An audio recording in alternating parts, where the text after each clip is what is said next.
Hello, welcome to, I don't know what we're in, week 6 or 7 of our homesteading journey. And today I'm going to share with you an application that we did with Biodynamic. It was the Horn Manure Vortex and the application around the property. So I'll quickly kind of go over the preparation and what we did, and we sort of like the tools that we used. The best way for you to do that is to access a biodynamic organization in your area. A lot of the websites have an incredible amount of resources and mentors and workshops. So I'm working with a local gentleman named Peter Kearney. His food mentorship company is called My Food Garden, and he's here in the Samford Valley region. So we've signed up with him for a year, and it's a journey. So a lot of it is self-practice. Of course, he gives all of the shared knowledge, the documents, resources, and the garden plans, but it's up to us to maintain that practice and actually do our own research as well, and investing time in learning. So we had a family join us in this preparation, and it was so wonderful to experience. So I will show you what we did with the Vortex first, and then how we applied it in the property. You see it? You see the bottom tone? Yeah! Oh my gosh, my hand's getting hot. Ready? Okay, so once the Vortex was done, we went out and got ourselves some homemade, I don't know what they're called, like paint brushes. They recommend like a natural brush. And I only had like nylon paint brushes, and I didn't really want to use that. So I thought if we got the kids to go around and select some branches. We used, we love she oaks and silky oak branches because they had like little tips on them that flung the droplets. So once the Vortex is completed, we poured it into a smaller bucket and we just dipped it in, got it wet, and we literally just flicked, like 3 or 4 flicks per dip and around. So you can get expensive backs, like the packs with a nozzle. I think the nozzles here in Australia are like $180 and then a pack. But we just really wanted to experience walking around the whole property. So I'm just gonna take you on a little tour. So first we did our whole veggie patch, and then because it's our first application of the Horn manure, we wanted to ensure that we did the entire property. So the borders of the property. In this area, this is where our orchard's going to be when we plant some fruit trees. And then we did have cows in here for about a month. They're our friends and neighbors' cows. They're just rotating some pastures. We walked around the entire property. We have 2.5 acres, and we went along each fence line, and there was about 4 of us, so quite a few of us doing that. It's a big job for one person, but we got the children involved, and another family joined me, and we just walked along the property. We each had our own nature branch and bucket. The kids had like smaller buckets that they can carry, and we just dipped them in and flung it out, and it was really beautiful to do, because there's other areas of the property that we noticed that I hadn't noticed before. I learned that there was a patch of beautiful moss that I'd never seen before, and then in this shadowy area there's like a whole grove of little violas in the shade. It looks like a little fairy garden. And just noticing things about the property that I kind of haven't seen. So, and I'm sure every time I do that, I'll notice more things and as the seasons change. So it was a really nice practice in that regard. And when we're putting the applications out, it is important to have a clear intention of why we're doing this with positive, loving thoughts for vitality and growth of your garden.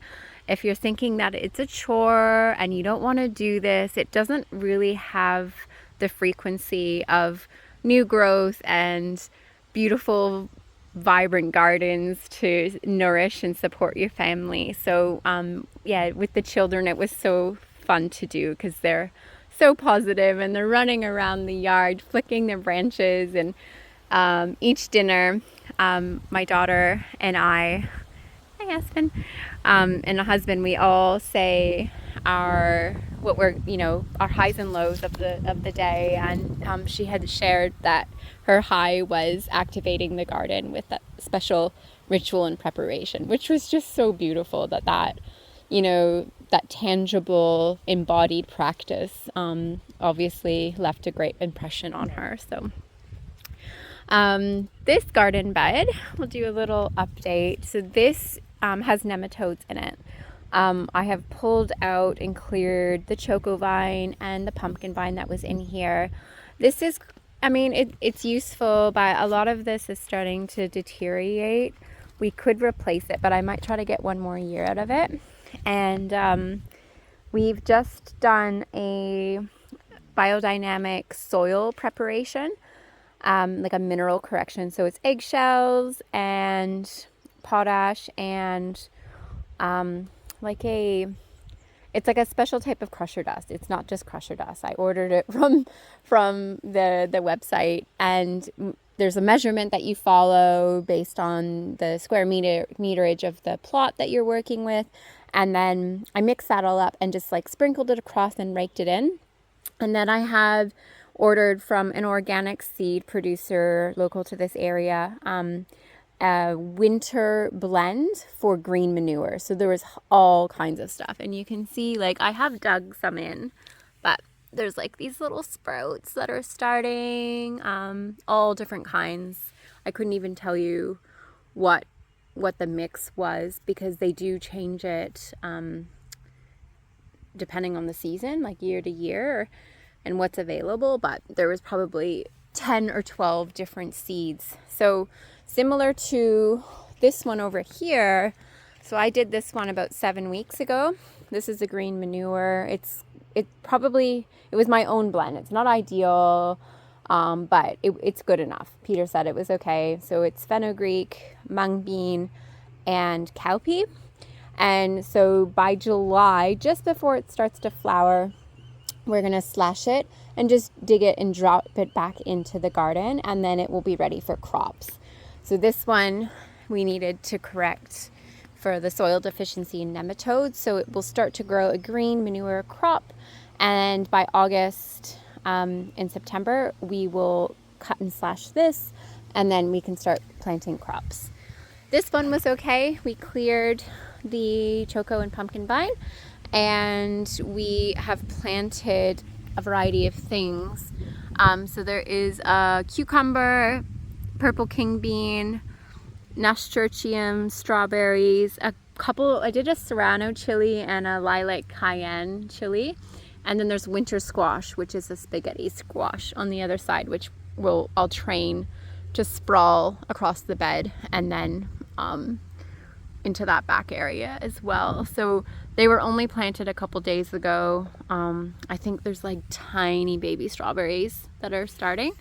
But yeah, it'll be a while before we see anything that provides us with food. But along here, we have some little creature. I don't know if it's a cockatoo. I saw a cockatoo going for a stroll the other day, and they are like biting off our little pea shoots. Not all of them. They only do a couple that come up. That's a weed.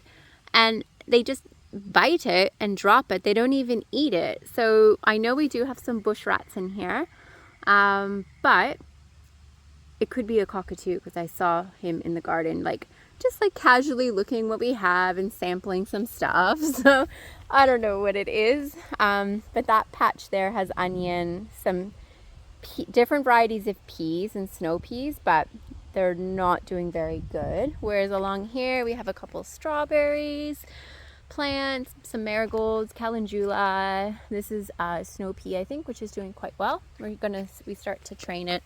The wind keeps blowing it, but it's almost long enough to start training it up the fence here. So each day I'm just coming out here and correcting its training. And then here, these ones are doing quite well. So there's bok choy and I think snap pea in this area. So soon we should start seeing some flowers. And then there's some more little seedlings of chrysanthemums, and I've planted some more chrysanthemums along the border of the fence because we've just had lots of weeds, and the whippersnapper is having some challenges with the wire, and I also don't want the whippersnapper like